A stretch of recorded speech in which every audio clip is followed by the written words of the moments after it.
Sup nerds, I'm Aaron. I'm Tom. Today we're taking a look at the Escalation expansion for Eminent Domain, the best deck builder there ever was. I don't know about that.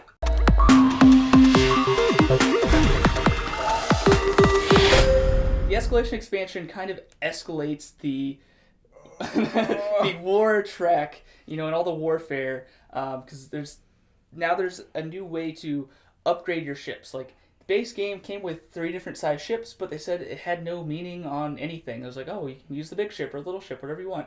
But now you can take, as one of your actions on your turn, you can turn 3 of the little ships into the medium ship, or you can take an action to take 2 medium ships to a big ship, which gives you a victory point for having it, and reduces the cost of your warfare actions when you're taking over a planet. Reduces it by 1, and if you upgrade your fleet by flipping this token over, it actually reduces it by 2 and makes it 2 victory points for having that ship.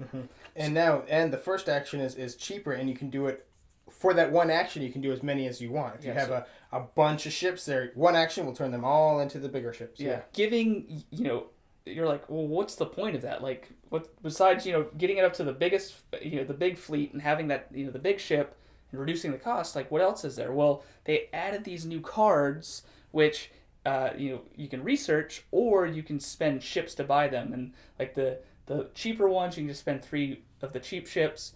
The middle ones that usually cost 5 research, you can spend 2 of the medium ships. And then the one that costs 7 research, you can just spend 1 of the large ships to do it instead. Yeah, you can research more without having to have more research cards. They also, tossed in a bunch of new planets, which a good handful of them have actions built into them. And the base game, the only special ability that I remember was the +1 card, right? Your hand limit. So having that planet in your display, you'd have extra draw. But now there's ones that's as an action, you can produce 2 resources or remove 2 cards from your hand.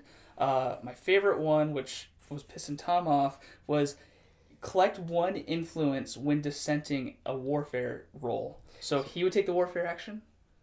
I would get a victory point because I would dissent.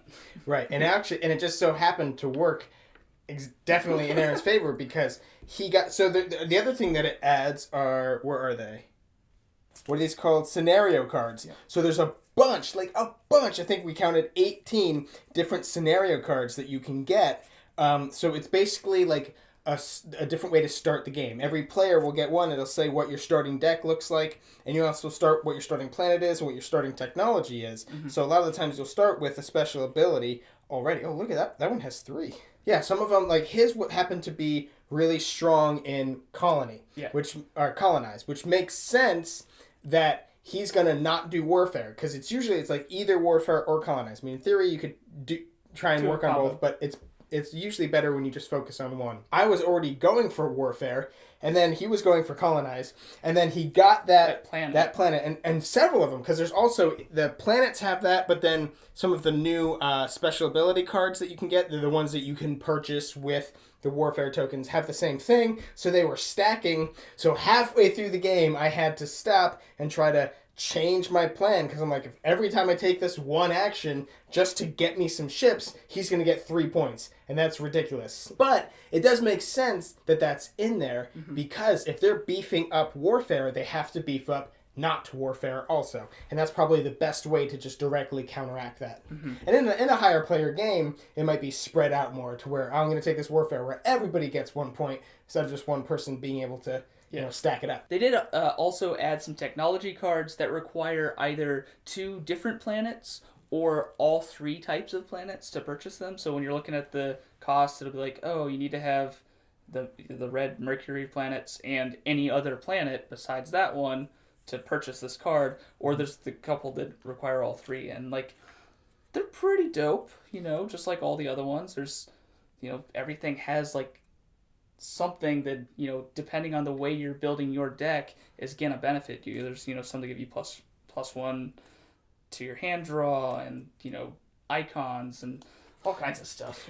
What's cool is that way you're not just trying to get 3 of 1. Yeah, you're not just pick a tech tree and burn your way up it as fast as you can. Yeah. You can diversify a bit more, because again, it all depends on the planets that you colonize, and planets that you colonize depend on what you survey and what you draw. So if you happen to not draw the planet that you've been, I have 2 metallic, I'm just looking for 1 more, and you dig and you can't find it for whatever reason, yeah, that's good. That little bit compensation that you're not getting screwed out of all of your technology cards just because of the luck of the draw. They did also give you this like little errata that goes onto the board to like update it. It for some reason it looks like it only updates survey, but it covers up survey and warfare. So if you can see a difference, let me know. But it gives, whenever you run out of that card, you could still always take that ability in like the last couple rounds when like you're like, well, it triggers the end round, but there's still, you finish the round and you take the next turn, you could still take the survey action or the warfare, and this just kind of beefs it up. The leader gets +2 survey when they do a survey action, so in that last turn, you can really dig through that deck if you really want to, to try and compensate for the fact that the game's about to end. Right, and this is a sticker that you stick on there. I just haven't done it yet because I'm really worried that I'm going to mess it up. Overall, I really enjoy this expansion. I love the fact that it gave the warfare an extra thing to do, because like usually I wasn't attacking with warfare like in typical games just because like I wouldn't get warfare cards, so I wouldn't attack and I wouldn't build on that. So now like I can get I can still follow the warfare action, get a couple ships, and then upgrade them and use them to buy with. So that's like definitely a 2 thumbs up for creativity and changing that resource. Right, and my favorite thing is all these different scenario cards. They give you so much. You could play the game a bajillion times and never have the same starting thing. Yeah, I know. It's like and all asymmetrical. Like, yeah, it's just phenomenal. This knocks it out of the park. I really think Escalation is sort of one of those essential expansions for this game. And hey, if any of what we were talking about in this video sounds interesting to you, we're going to put a purchase link to this game and the expansion in the description box down below. Go get yourself a copy. While you're down there, don't forget to subscribe to our channel so you'll never be bored. Pow. Sup nerds, I'm Aaron. I'm Tom. We're going to be taking a look at the Escalation expansion for Eminent Domain. All right. Yep. Okay. No retake.